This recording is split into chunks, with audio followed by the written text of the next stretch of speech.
Welcome back, ladies and gentlemen. We're going to be heading into our next match, our losers finals. Steadfast, we are only 2 series away from the end of the tournament.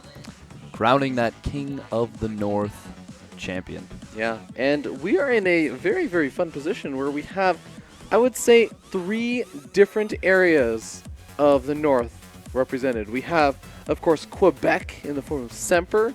We have, United States, good old America. Yeah, up there in Neeb. New York, yeah. Yeah, up there in New York. And, of course, we also have Masa, just from here in Toronto, the local area. GTA. Hometown hero. Yes, and he is doing an excellent job so far defending his turf, as he's been wont to do in the past. Very, very good in Toronto. Yeah. Absolutely. Wins nearly everything.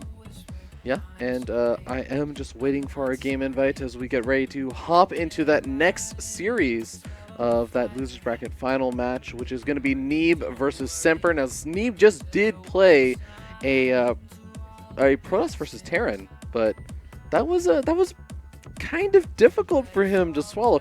Here's the thing, though. Those were not normal games. Most of them were very, very weird kind of things from Masa. Do you think that Semper has that same kind of potential up his sleeve? That's a really good question. I don't think Semper has that. I think he is more of a player that wants to push it to the late game. He will be dropping you a lot, but he'll be doing it in 3 places at once after he's really established himself. Yeah. Masa is, kind of that July Zerg style you've described earlier, where he just pushes really aggressively and just keeps pushing until you die. Yeah. But we do see those maps down there at the bottom. A pretty standard map pool. Orbital Shipyard to start things off. Pretty good TVP map as far as I'm concerned. But we'll be getting into the game shortly. Take a look at those players. Semper, Neeb, such handsome bros. Absolutely. But ladies and gentlemen, we're going to be hopping into and introducing the players as we spawn up here in the top right-hand corner of the map. Top of the red Protoss player. Give it up for Neeb. On fire. Interesting pylon placement to start things off. But spawning down in the bottom left of Orbital Shipyard, the green Terran player from Gravity, it is Semper. Semper looking so good in this tournament, really breaking out. You might say so. You might.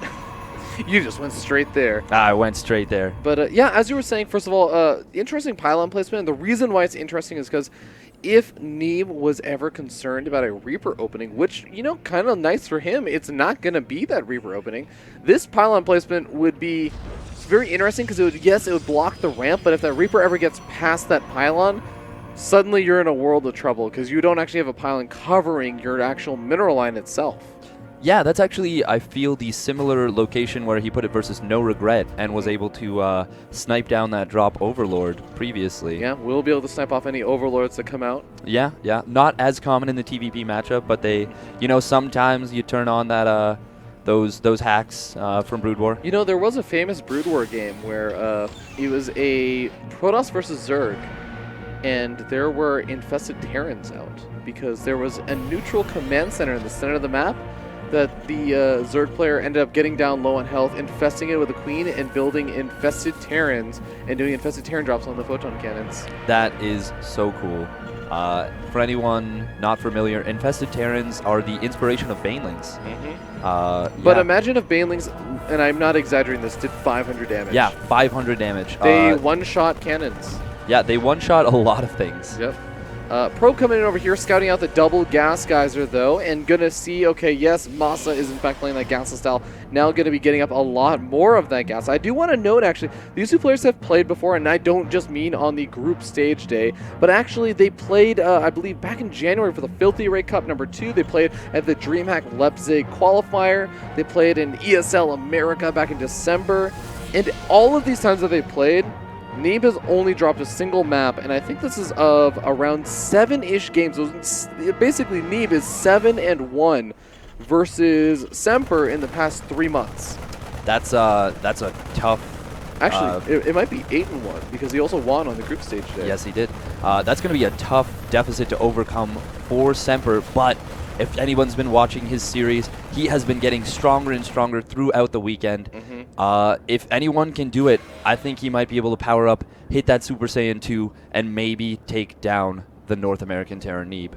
Absolutely. And the other thing is, you have to remember that Semper was just sitting there watching that series that Masa played versus Neeb, and if there's anyone who definitely showed maybe some potential weaknesses in Neeb's playstyle, it may have been Masa, just with that kind of weird sort of harassment, those really, really strange builds, maybe throwing Neeb off. Now, I don't know if Semper really feels comfortable going for those kind of crazy builds, but it's still something they can keep in the back of his mind. Yeah, that's definitely a pretty big factor going into a series, having seen the way that Neeb plays. And it's not like Neeb was going to hold back any strategies. That was the winners finals. So we are definitely seeing the true Neeb in that previous series. And yeah, Semper's might be able to take advantage of that. We do see a Warp Prism coming out for Neeb. Oh, I love this Robotics Bay placement. It's just outside of that scan range over there for Semper. And it's going to go a little bit hidden. In fact, I don't think the robotics facility was scouted either by that scan, at least. It was not scouted at all. I do think the Warp Prism, though, is going to be to actually drop these Adepts. Yes, before the robotics facility is not going to be for those Disruptor drops, not just yet. Meanwhile, taking a look at that bunker at the Natural, that was just to deal with any potential pylon overcharge rush to try and knock down the wall of Semper. But we could see that that wasn't the case. We do see Siege Tank coming out for Semper. He's kind of been favoring this in TVP. He gets 3 Siege Tanks to give himself an anchor to fall back on after that, Cyclone.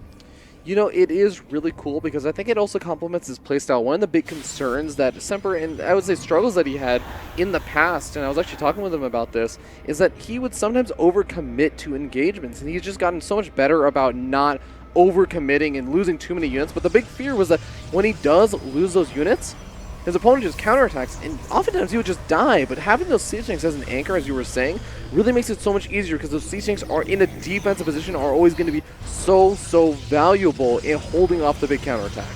Yes, but we do see Neeb actually not going for the fast single disruptor drop, getting it a little bit later though, and is going to be getting the double disruptor drop with gravitic drive, going to allow him to really speed across the map and just really be untouchable by any anti-air such as Vikings or Liberators. Yeah, that Liberator, of course, is sitting somewhere on the map right now. I believe it's actually going to be making its way into the main base.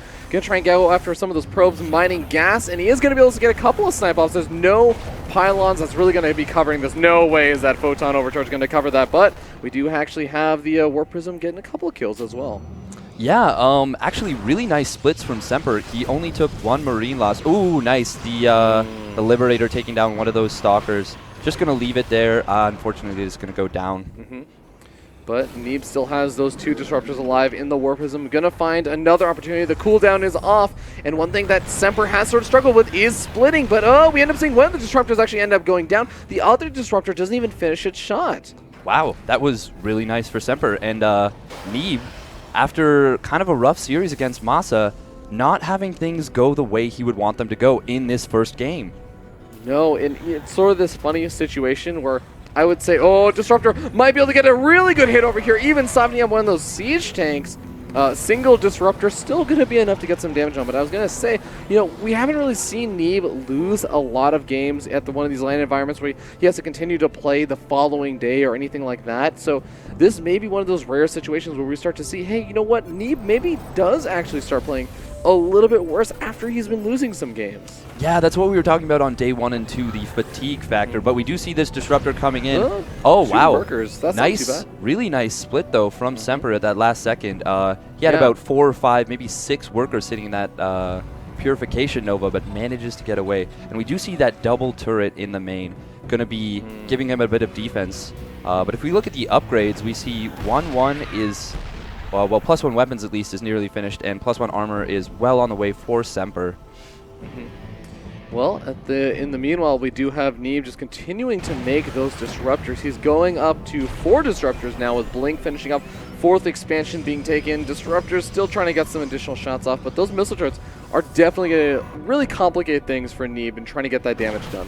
Yeah, we saw that was kind of funny. The Purification Nova wrapping around the turret and managing to get that one SEV that was kind of tucked in the corner. You know, that was a thing that a lot of Terran players and even Protoss players were actually discussing. Oh, killing off that that missile turret. Actually, that's a kind of nice thing, just going after the missile turret rather than just the SCVs. But yeah, that's a bit of a big deal. Going to open up drops in the future. Yeah, but you know, it's that idea of creating wall-ins against a Protoss player that's going for the disruptors. I would actually love to see more Terran players, maybe even doing more supply depot wall-ins directly around that mineral line and just lowering them. But as soon as the disruptor shots come in, killing off 6 workers, if you have the supply depots there, you can actually raise them up and prevent the disruptor shot from going in.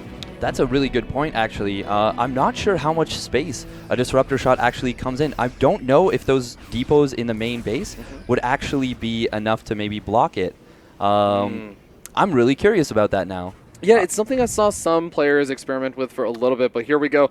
Big push out across the map for Neeb, and he's going to be looking for an opportunity to actually potentially catch this army. At the same time, Disruptor moves back in, tries to find a little bit of damage. Is pushed away by that missile turret, though. We do see the tanks getting into a pretty nice position. Semper stimming forward, trying to maybe zone out that army, but we do see a lot of disruptors on the map.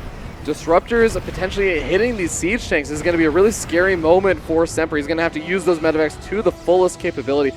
Potentially, I guess, just retreat on out. And of course, this observer is going to be in a golden position, spotting exactly where the army is. And going to catch a Widowmine. Definitely not too bad. I do like the decision from Semper there to go home, seeing that that was a really, really big disruptor army. All it really takes is 1, maybe 2 disruptor shots to absolutely end his game 1, and yeah, I like that decision, especially with 2-2 on the way and +1 ship weapons. Oh, that Widowmine. That is a little bit painful if he was going to engage into a fight before his Stalkers regain those shields. Losing 1 Stalker does, of course, suck, but we may end up seeing the big engagement coming up relatively shortly, as there are just so many disruptor shots. I will say the one thing that I'm not a huge fan of with Semper's playstyle is that his splits sometimes are not the greatest against the disruptor shots, but against some pretty decent splits over here. Yeah, as you say that, he shows off some Fear Dragon. pretty I'm actually nice on splits. fire. I don't know if you've noticed this. That was actually very, very impressive timing from Semper. Yeah. But here we go. Neeb trying to push on up into the siege tanks, kind of. Going to be difficult to get in over here. Just barely misses one of the disruptor shots on the siege tanks. Could have actually cleaned that up. But going to be able to kill off some of these buildings at least. Yeah, actually, Purification Nova does so much damage that you can actually 2-shot a supply depot. Pretty interesting there. Actually, a good decision, if he had continued to push in, would have been just kind of opening up that Sim City. But we do see Neeb repositioning, going. He did deny the 4th base from landing for a little bit, but we have a big drop coming in at the 4th base of Neeb. Oh, big whoa. And one of the disruptors does get killed off, and that does allow some of this bio to survive. Now the Stalkers are already on their way back, and they do manage to snipe off most of the medevacs. All of these bio units are going to have their lives forfeit, but killing off a disruptor and pulling the entire army back and securing that 4th expansion location, that is definitely worth it. But here come the Tempest for Neeb. This is going to add so much more value to his army in engaging against the Liberators. Absolutely. We do see a quad drop pushing across the map on the right side. If only those drops could just warp in on the other side of the map with units. They can do that in the campaign, in fact. You know, it sometimes feels like Semper does that, actually. Yeah, it kind of does.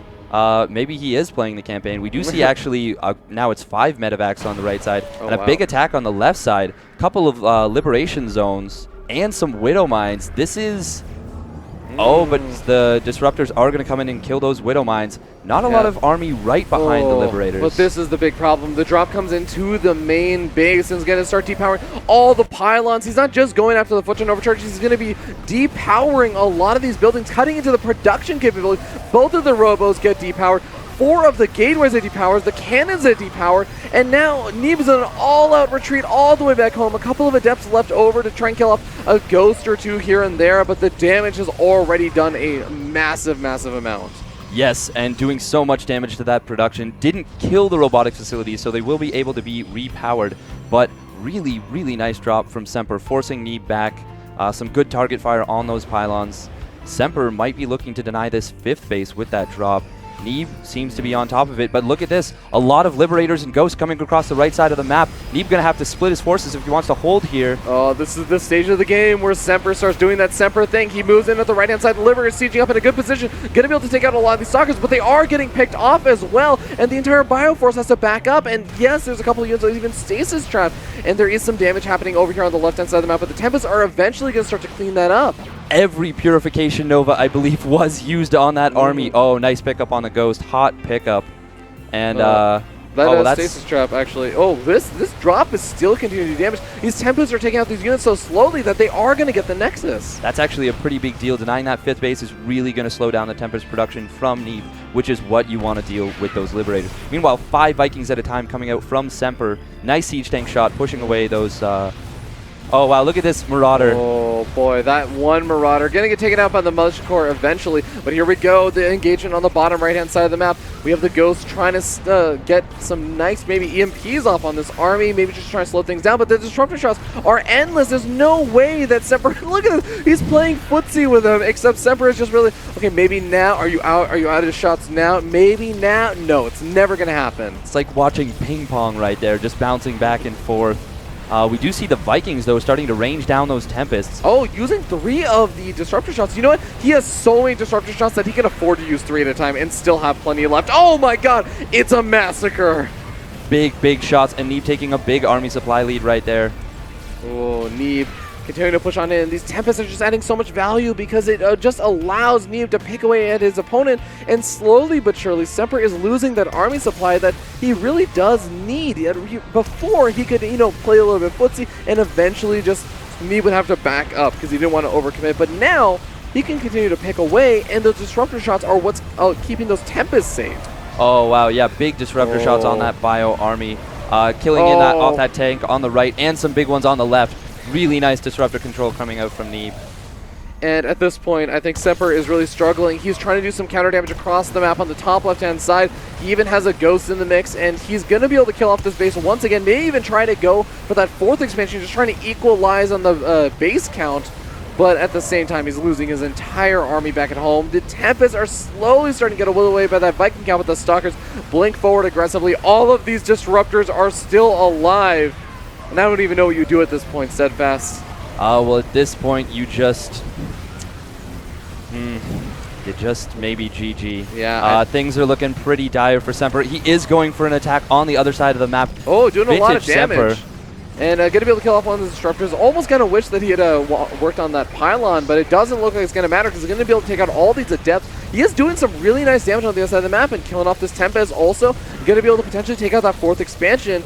Neeb's army has also started to be whittled away back on the other side of the map. He does have still a decent Disruptor count, but he's lost a lot of them. And that's why I'm not in the game, and Semper is. He says, no, you don't GG, you just counterattack and do a ton of damage on the other side of the map. And Neeb actually is going to be forced back as a result of this. Yeah, and of course, the drop just moves over to this 5th expansion saying, oh, you were trying to take a 5th expansion? Nuh-uh, that's the one thing that I will keep denying you for. Oh, medevac does go down.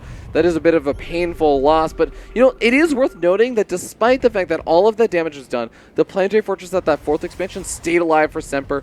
He even has a 5th expansion with so many mules. His production is actually going to be pretty impressive, and as long as he even has at least a little bit more time, he can actually get up an army to deal with this push-in from Neeb. And we do see that drop on the right side of the map. Going to be looking to pull Neeb out of position, maybe. Low health drop. I mean, that medevac is sitting with next to no health. 12 health left over, and Neeb is actually pulling back right now. The drop is going to move in. Maybe you're going to be able to depower one of these Stargates and just do a little bit of damage. That's actually really nice. Picking off a Tempest gives Semper a lot more time. Yeah. And even just the small things, stemming around, being annoying with these units and pulling all of the Stalkers into the mineral line and just buying those extra couple seconds. Because again, the one thing that Semper does have is he does have a decent economy. He needs to be able to have the time to make use of it, though. Yes, he really does. And every time Semper can drag back Neeb, he draws a little bit closer in that army supply. But at the same time, he also sacrifices his army supply to make that happen. So it's a question of, is he gaining or losing supply in the midst of all these trades? That's a good point. We do see a nice Viking count, but the Tempest count for Neeb is really high. Oh, that Disruptor count also is still the big problem. This is the reason why he was struggling so much, but the Tempests are very, very vulnerable right now. Even the Disruptors are very far out of range. So many of the Tempests actually end up going down over there. Even if Semper ends up losing some of this Bioforce, he's again buying time because those Tempests are no longer as strong of a timer as they were before. That was such a huge mistake from Neeb. He lost 5 Tempests right there, but still might be taking down this 5th base from Semper. And 24 workers to boot as, oh god, they're all clumping up as they try to retreat on out. They're going to sit in the corner on timeout. That is not going to be a very safe timeout location. No, not at all. But on the left side of the map, we are seeing a drop coming out from Semper. Going to try and equalize that denial on the 5th base of Neeb. Yeah, but there are a couple Stalkers already warped in over there. Even some Sentries warped in. At the same time, Neeb continues the pressure on this Planetary Fortress. Going to try and bring it down. And again, those Disruptors going to be the ever-present problem for Semper to try and deal with. Yes, they are. Guardian Shield on that Sentry on the top left. Going to be able to make these Adepts a lot tankier against this Bio, and he's going to clean up that drop as a result. Meanwhile, pushing in against the army from the Disruptor Neeb. shots way, way too good. Just massacring the army. Once again, this is the big thing that Semper keeps struggling with. GG gets called, and Neeb going to be taking our first game of the series. Wow, that was actually a very back-and-forth game. I definitely called that a little early. Semper really holding on like a champ, but Neeb just doing too much with those Disruptors. Really nice. Got up to that big Tempest count. He did get a lot of them caught out of position there at the end, but it was still just too much. Took that nice position between the 4th and 5th and was able to ultimately take down that game. Yeah, absolutely. And of course, that does mean, again, Neeb taking a 1-0 lead in this best-of-5 series in the Losers Bracket Finals. Winner going on to face off versus Masa. Semper still has an opportunity to kind of show what he's worth. He definitely showed, again, a lot of what you were saying, that resilience in the late game. But I would say the big thing, the big problem that he has to overcome, he has to find some sort of solution for it. And I think Neeb has his number on this. Disruptors. Disruptor shots. He doesn't split versus them. He runs from them. Yeah, and we saw in the siege on that 4th base, he kept stimming, running forward, and then the Disruptor shot would come in, and he'd have to run, as you say, his whole army back. That happened about 5 or 6 times just while the Tempests were shelling away at that base. And unfortunately, without those really, really good splits, that number of Disruptors is just going to really cause a lot of problems. Yeah, ruin your day.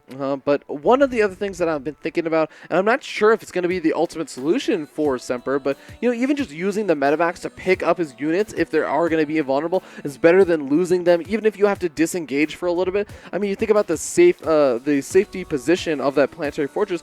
Yeah, the Disruptor shots are going off, and maybe you end up giving your opponent a little bit more time, of course, to get those Disruptor shots off cooldown, but picking up those units and retreating back to the safety of the Planetary Fortress, which is getting shelled away at, sure, but again, you're not losing the units. Yeah, keeping those units alive. If he could have kept a couple more units alive in that fight, I think maybe he is able to push back, because he did have that big drop coming on the left top side, deny that 5th, and then do quite a bit of damage to the 4th base of Neeb. And if he had maybe kept 20 or 30 army supply more alive at that 4th base, I think he's got the lead in that game, and maybe we see a completely different score going into game 2. Yeah, another potential option. I would love to see maybe Semper go potentially even harder onto the Liberator account earlier on, just before the Tempests really start to get out. We might end up seeing him just deal with the Disruptors by saying, you know what, Disruptors can't hit my Liberators. That's very true.